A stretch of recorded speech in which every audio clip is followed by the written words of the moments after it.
Il y a une ville au Québec qui a décidé de s'attaquer à la création de déchets. Ça se passe à Prévost. C'est une petite ville de 14 000 habitants dans les Laurentides. Par exemple, sur son territoire, si on veut boire un café dans une tasse jetable pour emporter, eh bien, il faut payer un petit montant. Voilà un petit café. Puis là, sur ma facture, tu vois, redevance 10 cents. Ce projet-là, ça s'appelle l'éco-contribution et le concept est super simple. C'est-à-dire qu'on a identifié 5 produits, les bouteilles d'eau de moins de 750 millilitres, les nappes jetables, les ustensiles jetables, les tasses à café pour emporter et aussi les bidons de lave-glace. Donc, lorsque quelqu'un veut consommer un de ces produits-là, il a soit le choix de l'acheter et de payer une petite contribution sur sa facture de 10 cents, de 50 cents, ou le vendeur, le commerce, doit lui offrir une autre solution. Dans l'exemple de la tasse à café, c'est de lui servir dans sa tasse réutilisable.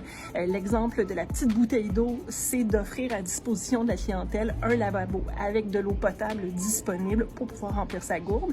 Et dans le cas du lave-glace, c'est aussi d'installer, en plus de présentoirs de bidons de lave-glace, d'installer des stations de lave-glace en vrac. Mais vous avez un lien direct là, avec les commerçants? Vous allez... Ils trouvent pas ça un peu rochant, là, des fois, toutes ces demandes-là? Ou, Oui, absolument. Ça arrive. Les éco-contributions, ça n'a pas passé comme dans du beurre. Mais c'est ça notre force, c'est qu'on arrive avec des stratégies de négociation ou de persuasion. Si tu embarques dans mon jeu, je vais t'aider. Je vais te subventionner. Je vais t'offrir des... On a subventionné les commerces pour les stations lave-glace. On a subventionné les commerces pour offrir l'eau aux citoyens. On a offert quelque chose. Mais la question, c'est est-ce que ça change quelque chose? En termes de réduction de déchets, c'est pas encore tout à fait clair. Par contre, ça permet d'avoir des chiffres sous la main.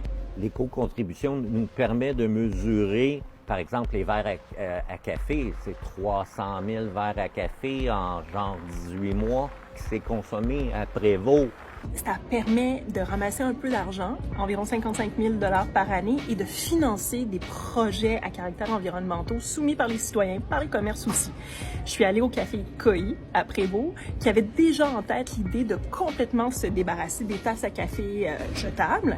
Et pour mettre au monde son projet, la ville l'a aidé un peu financièrement. On estime avoir sauvé entre 12 et 15 000 verres en carton.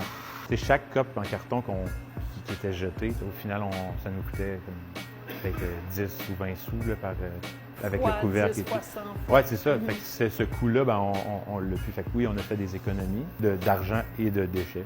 Et ça, c'est seulement la pointe de l'iceberg, parce que Prévost s'est doté de 160 actions pour entamer son virage vert.